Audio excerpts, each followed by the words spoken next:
Hi, 7th grade. Hope everybody is staying safe. This is, I guess, our third week of remote learning or distant learning, whatever term you want to use, but basically we're not in school, which makes it definitely challenging for teachers, and I know probably for you and your families as well. So what I'm going to do this week is send out an email to your parents, as I normally do. I'm going to break down the things that you have in LA for this week. I'm also going to post that to Redeker. It will be on the class summary pages, and it will also be in the links page and the links. The coursework will have the daily things that you have due. The other thing that you really want to pay attention to is the what's due sheet. So I have broken it down Monday, Tuesday, Wednesday, Thursday, and Friday for what you have due. For this week, for grammar, we're going to continue with punctuation. I've given you some pages in your punctuation packet. I don't want you to take screenshots of those or to send me those in any way. We'll get those when we come back to school, or somehow I'll get those back from you, but please don't send me any screenshots. Just go ahead and do them as practice, and then the IXLs will help me see how well you're picking up those concepts.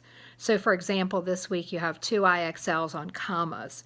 One is MM1 and MM2.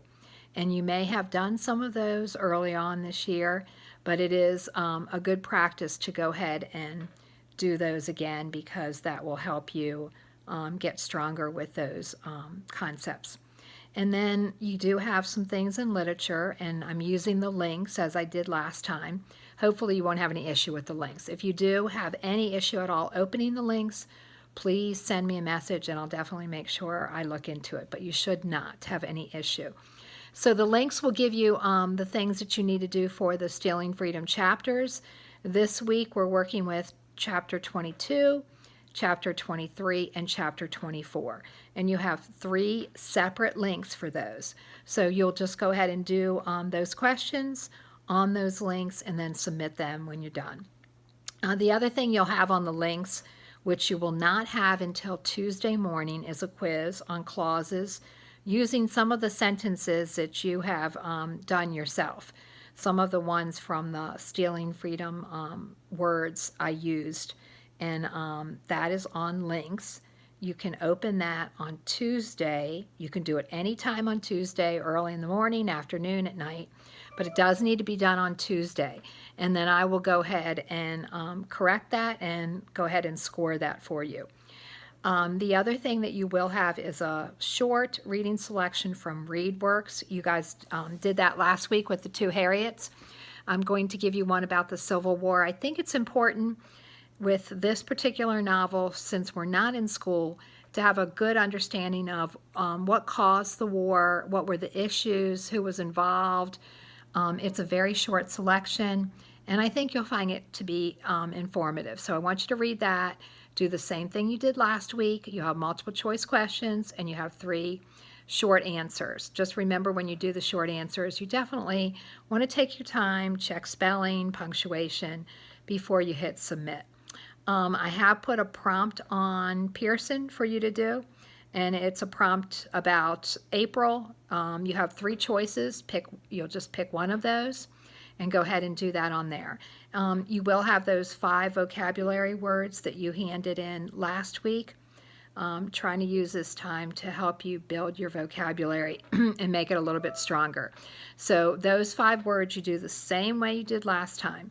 Pull up the document from last week and give me the part of speech, the definition, and the word in a sentence.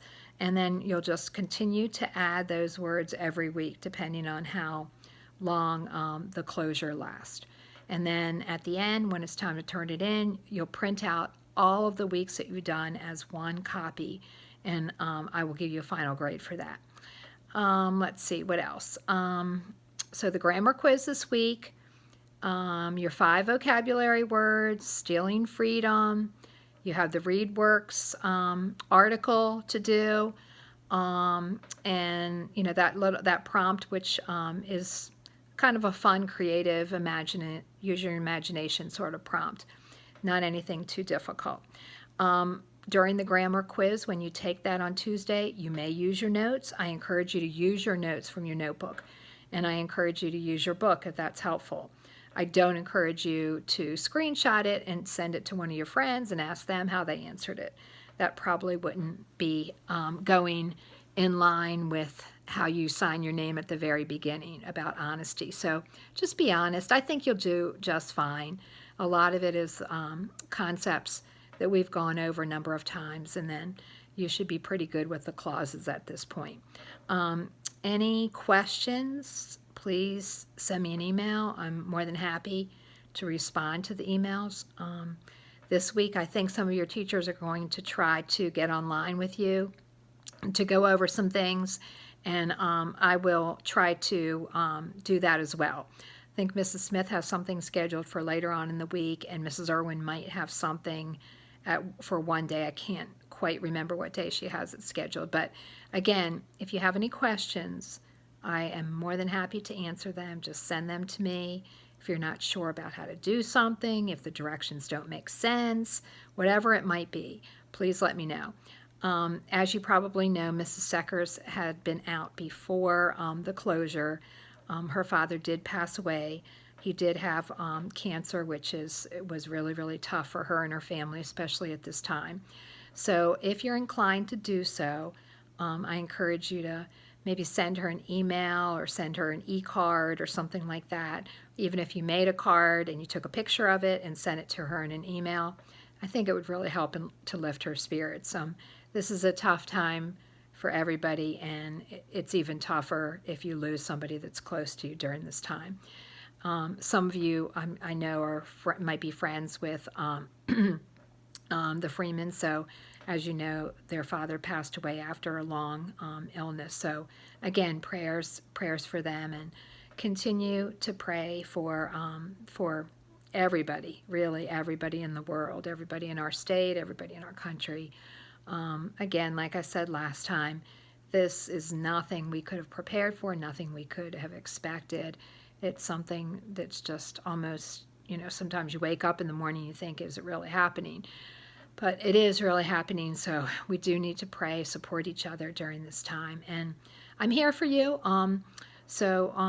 Try to think about happy things, even though a lot of the news is not so happy right now. But please send me anything that you have, anything you have a question about. More than happy to answer those things. I'm going to go ahead and send the email to your parents. It gives all the information. Look on Rediker. The link should be there. You can go ahead and start something today if you'd like. The only thing you will not be able to do will be that quiz, because that's only going to be accessible on Tuesday. So if you try to go in today, it's not going to let you. If you try to go in tomorrow, it's not going to let you. You go in on Tuesday, you should have no problem. So let me know. I can't answer any questions if you don't give me the questions. So I'm trying to think about the things that you might have questions about as I'm taping this. But if there's something else, please let me know. More than happy to help you. More than happy to support you during this time.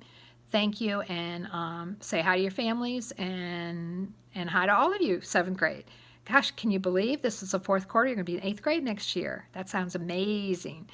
So take care. Have a good day. And again, I'm only an email away. Bye-bye.